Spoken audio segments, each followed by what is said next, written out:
वास्तव में ध्यान की रीत भात होती तो अलग अलग ही है। देखिए, अलग अलग स्टेप्स होते हैं ना। छत तक पहुंचते हैं तो कितने ही सोपान पार करके फिर जाकर छत तक पहुंचते हैं। तो छत है, ये तो हम ऐसा समझ लें कि पूर्ण ब्रह्म परमात्मा की अनुभूति ये हमारी मंजिल है, हमारा डेस्टिनेशन अथवा तो हमारा लक्ष्य यह पूर्ण ब्रह्म परमात्मा का अनुभव कभी प्रत्यक्ष दर्शन के माध्यम से संभव है अथवा किसी न किसी प्रकार से ध्यान अवस्था में दर्शन हो या किसी और प्रकार से भी अनुभव हो। लक्ष्य तो यही होता है, किंतु अब आरंभ कहाँ से करें? एकाएक ध्यान नहीं होता है ना। इसलिए ये जो अलग अलग तरीके समझाए जाते हैं, ये मन को, बुद्धि को, चित्त को, अहंकार को, इनको शुद्ध करने के लिए, इनको एक दिशा देने के लिए ऐसा समझाया गया है।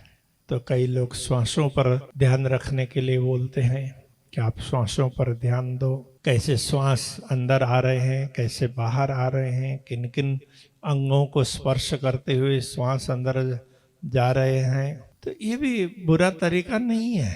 मन की वृत्तियां इधर उधर भटकती है, उनको केंद्रित करने के लिए एक तरीका है ही। जब किसी को नींद नहीं आता है, कुछ होता है, तो उसमें भी ये बात समझाते। कई बार शरीर के अलग अलग अंगों को देखते देखते देखते देखते जाना है। पैर के अंगूठे से लेकर के मस्तिष्क पर्यंत, उसको नख से लेकर शिखा पर्यंत कहते हैं ना, नख शिखलौं। तो एक एक अंगों को देखते जाना है, ये भी मन को केंद्रित करने के लिए ही है। तो ये कोई तरीके गलत नहीं है, सारे ही अच्छे हैं। इतना ध्यान रखना आवश्यक होता है कि हम कभी इन तरीकों में ही रह न जाएं। हमारा लक्ष्य परमात्मा की अनुभूति होना चाहिए। अंतःकरण की वृत्तियों को एक दिशा देने के लिए ये सारे तरीके हैं, बस ये ख्याल होना चाहिए हम कहाँ पर चल रहे हैं, हम कहाँ स्टैंड कर रहे हैं, वो ख्याल होना चाहिए। तो इस प्रकार की बातें तो देखिए मीडिया के माध्यम से हम सुनते हैं, तो ये सारी बातें अच्छी है। जिसको जिसमें रुचि है उस प्रकार से, उस तरीके से वो आगे बढ़े। मुख्य बात यह है कि परमात्मा की अनुभूति अति आवश्यक है। तो उसको कुछ हम समझ करके कर सकते हैं कि हम देखें, समझ लें कि ये सारी सृष्टि पूर्ण ब्रह्म परमात्मा की है। तो इस सृष्टि के एक एक कण में उनकी सत्ता है, तो उनके बिना ये सृष्टि चलती नहीं है। तो इनमें भी परमात्मा के दर्शन कर सकते हैं। यदि ऐसी समझ प्राप्त हो तो भी तो बहुत अच्छी बात है। उपनिषदों में भी ऐसा ही कहा है, ईशावास्यम इदम सर्वम। ये सब कुछ परमात्मा की सत्ता से ही उत्पन्न है। कुछ वस्तु मिल जाए तो उससे अहंकार नहीं होगा। कोई वस्तु नहीं मिल पाई तो उसके बिना हम जी नहीं पाएंगे, ऐसा भी नहीं होगा। हम सही क्या है क्या नहीं है उसको समझ पाएंगे। तो कई चीजें होती हो तो समझने की होती है, तो समझ लिया तो उसके बाद में फिर जो प्रैक्टिस करने की होती है तो उस पर ध्यान देना आवश्यक होता है। एक तो समझना, हम किसी भी तरीके से समझ लें। रात को सोए और सुबह उठे, आँख खोली, कितने लोग सुबह उठ नहीं पाते, तो हम उठे तो कृपा है ना।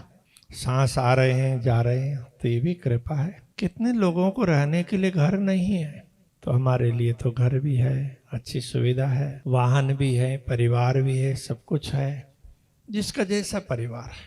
तो ये सारी वस्तुएं, सारी व्यवस्थाएं, सारी सुविधाएं, ये भी तो परमात्मा की कृपा से ही है ना।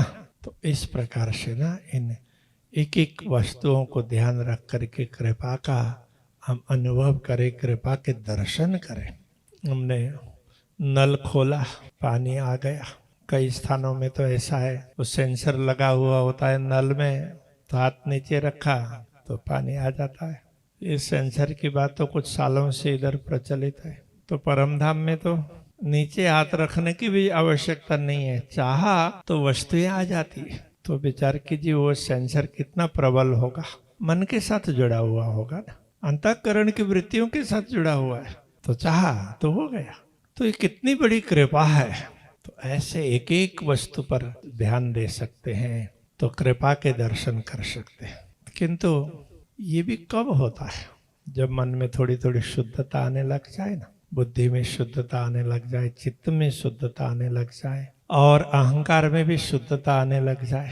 अहंकार को शुद्ध करने के लिए दूसरा कोई साधन नहीं समझाया। मन बुद्धि चित्त ये शुद्ध हो गए तो अहंकार शुद्ध हो जाएगा, समझ में आ जाएगी। खिलवत ग्रंथ के अंतर्गत यहाँ समझा है कि देखो, आत्म भाव में पहुंचेंगे ना तो आत्मा का भाव जागृत होगा, मैं आत्मा हूं।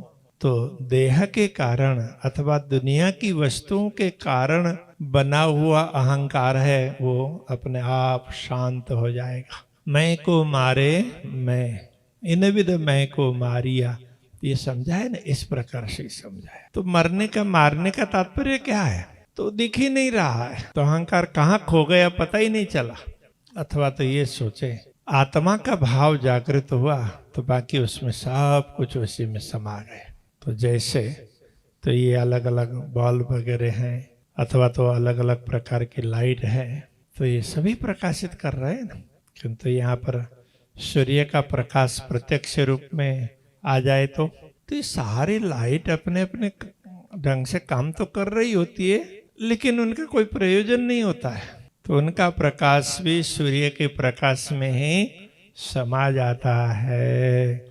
इसी प्रकार हमारे इंद्रियों का भाव हो, अंतःकरण का भाव हो, किसी भी प्रकार का अहंकार हो दुनिया की वस्तुओं को लेकर, तो जब आत्मा का भाव जागृत होता है तो सारा कुछ उसी में समा जाता है। तो ऐसे अंतःकरण को शुद्ध बनाना बहुत आवश्यक है। तो इसके लिए प्रैक्टिस करते हैं।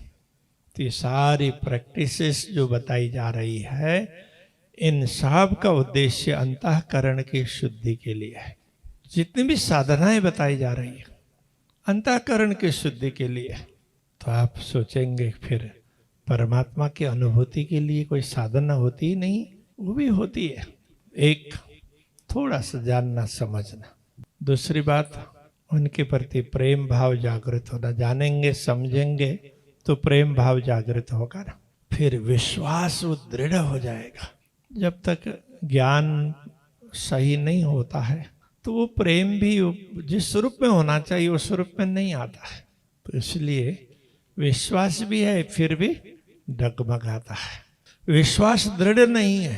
तो महामती श्री प्राणनाथ जी ने 3 वस्तुओं को महत्व दिया। देखो, ज्ञान, उससे दिशा मिलती है, पहचान प्राप्त होती है, और प्रेम, उसके साथ में विश्वास। ये दोनों साथ होंगे तो आत्मा की उड़ान है वो बहुत ऊंची हो जाती है। फिर ये छोटी छोटी चीजें, मेरा तेरा, ये सब कुछ भी नहीं दिखाई देता है। तो ये सब लगने लगेगा कि सारी सृष्टि ये तो परमात्मा की, हर जगह, हर जिधर भी देखो उधर परमात्मा ही दिखाई देंगे। उनकी कृपा है। तो जहां भी हम कृपा देखने लग जाएंगे तो कृपा के दर्शन होंगे, तो सकारात्मकता बढ़ेगी। ये नहीं, वो नहीं, उसने ये कर दिया, वो कर दिया, तो हाय हाय ऐसा कुछ भी नहीं रहेगा। आनंद से जीवन यापन कर पाएंगे।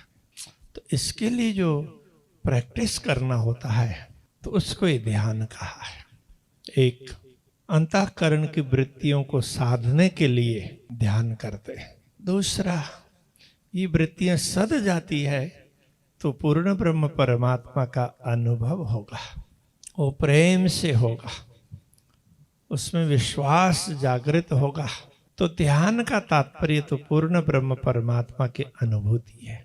इसलिए हम आंख बंद करके ये कोशिश करें कि जैसे हम फोटो देखते हैं, फोटो में तो अक्षरातीत धामधनी जी का स्वरूप बड़ा सुंदर लगता है। हम जब स्वरूप बोलते हैं तो उसमें भी कहते हैं स्वरूप सुंदर सनकोल सकोमल, बड़ा सुंदर स्वरूप है, ऐसा हम कहते भी हैं, पढ़ते भी हैं, लिखा हुआ भी है। तो उसको प्रत्यक्ष रूप से देखने का प्रयत्न करें। तो कौन देखेगा? आंख तो बंद करेंगे। तो ये आंख है ये दुनिया को देखने के लिए। इन आंखों से परमात्मा कोई एक आध किसी को दिखे हो, बाकी नहीं दिखेंगे। क्योंकि इनका उपयोग दुनिया को देखने के लिए होता है। तो पूर्ण ब्रह्म परमात्मा को कैसे देखेंगे? तो मन से देखना होगा। पहले प्रैक्टिस मन से करना होगा। मनसाएव अनुद्रष्टव्यम, मन से ही देखना चाहिए।